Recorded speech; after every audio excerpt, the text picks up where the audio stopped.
All right, so next I'm going to install this gas and carbon monoxide alarm. So we're just going to take it out of its package. All right, so anyway, you plug it in, but it does come with a backup battery. So we're going to set it up.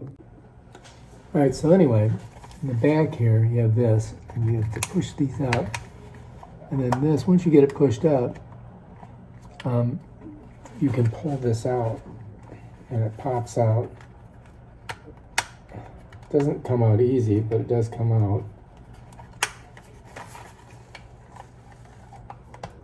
Gotta get it here. Look at this thing, it does not want to come out of there, does it? Got one side out. There we go. Comes with some anchors and screws, and also it comes with this deal here, and this is where you put the battery in. So you got to get this thing out of there.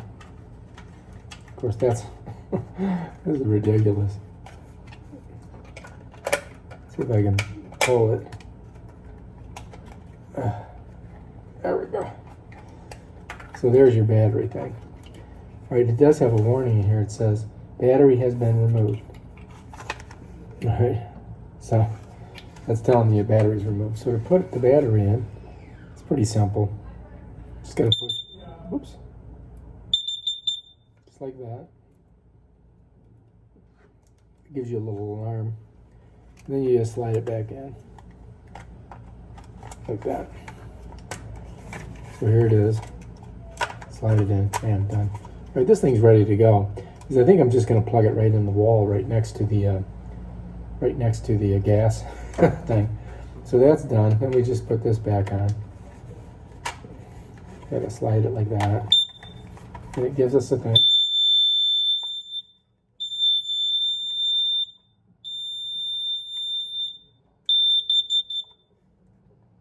So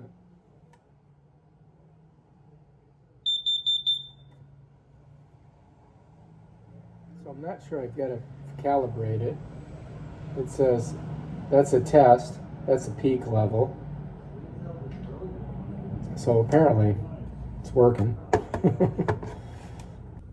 All right, so here is the information about how this works. And you guys can do a screenshot of that and read it. And here we have our screen. This is our test set. That's our brake level. So I can go ahead and just shove it right in there, and bam, there's my alarm. It's a little bit crooked, but ready to go. And then I just leave it there. It's really right next to the stove, so if I get a gas leak, it's gonna go off. So I think that's gonna work. So really all you have to do with this is install the battery and then just plug it in. And if you have natural gas at your house and you're worried about that, you would want to have this fairly high.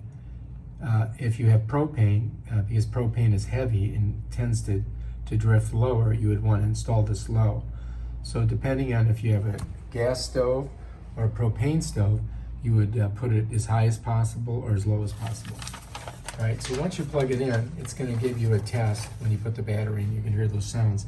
But also it's going to go right back to this 0. If you unplug it, this will disappear and all you'll see is a dot because it'll be working off the battery, and it does that to conserve battery. All right, so anyway, if it detects the CO2 concentration of 30 to about 999, you're going to hear 4 quick beeps followed by 5 seconds of silence, and then it'll repeat those 4 beeps again. The alarm condition, its dangerous concentrations of CO2. What you want to do is get out of the house before you pass out. All right. So if it displays gas, you got a half-second beep and then a half-second of silence, and it's going to repeat. And that means the unit has detected natural gas, and you need to get out of the apartment as fast as possible so you don't die. All right, when you first power it up, you're going to see 888. You're going to get 4 quick beeps and 5 seconds of silence, and it's going to repeat that once. And basically that's doing a self-check when the AC is powered, the test button was pressed, or the unit was first powered up. And that's what we had in the beginning. All right, so anyway, if you get LB on there, that you're going to get one quick beep every 15 seconds, and that's basically telling you that the battery is needs to be replaced. If you get ERR or error, you're going to hear one quick beep every 30 seconds, and that means it's malfunctioned, and you probably have to replace the battery. And basically what I would do is unplug it and then plug it back in.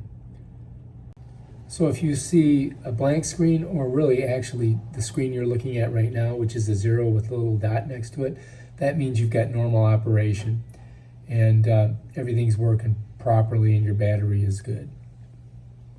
If you see the word END, that means that this unit is no longer functioning and you need to replace it. All right, if you like this video, subscribe to my channel and check out my other awesome videos on how to do stuff. Peace out.